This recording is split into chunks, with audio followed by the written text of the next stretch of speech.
vocês. Meus irmãos, eu quero falar especificamente de ministério.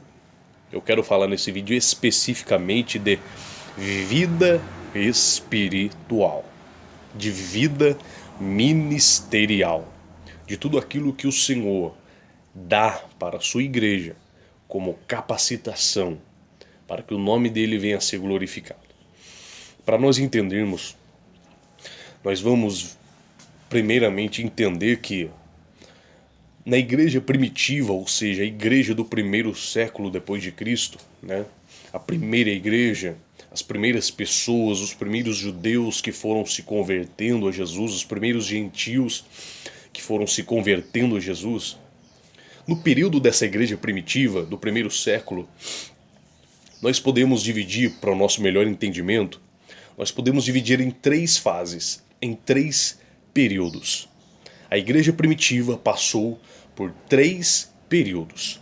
O período do início, do nascimento, do começo, que é o período em que Jesus começou a realizar os seus milagres, começou a reunir os seus apóstolos, os seus discípulos, e começou ali a dar andamento à sua grande obra, à sua igreja.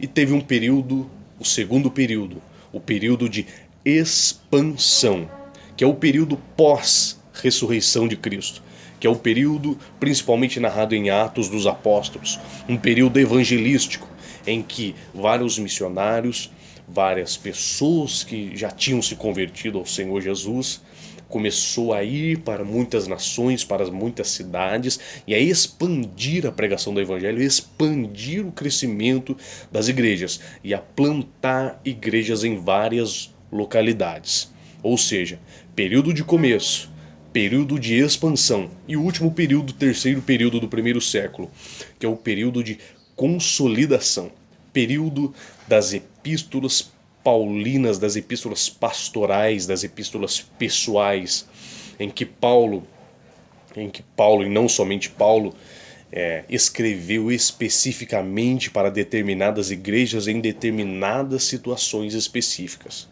Ou seja, teve três períodos: o período do começo, o período de expansão e o período de consolidação. E na sua vida ministerial não é diferente. Existe o começo, existe o nascimento de um chamado, existe a expansão, o crescimento e existe a consolidação, a maturidade. Eu quero dizer para você, independente do período que você está vivendo, eu não sei se você está no seu momento, no seu período inicial. Eu não sei se você está no seu período de expansão. Eu não sei se você já está no seu período de consolidação, de maturidade. Mas saiba que independente do período que você se encontra, Deus ele quer dar o crescimento ministerial para você. Da mesma maneira que Deus cuidou da igreja no primeiro século, durante esses três períodos, Deus ele cuida do seu chamado, do seu ministério e dos dons que ele outorgou a você, para que o nome dele venha a ser glorificado através da sua vida. Receba esta palavra e creia que a sua vida ministerial, que o seu ministério passará por esses três períodos: o nascimento, o começo, a expansão, o crescimento e a consolidação, que é a maturidade espiritual.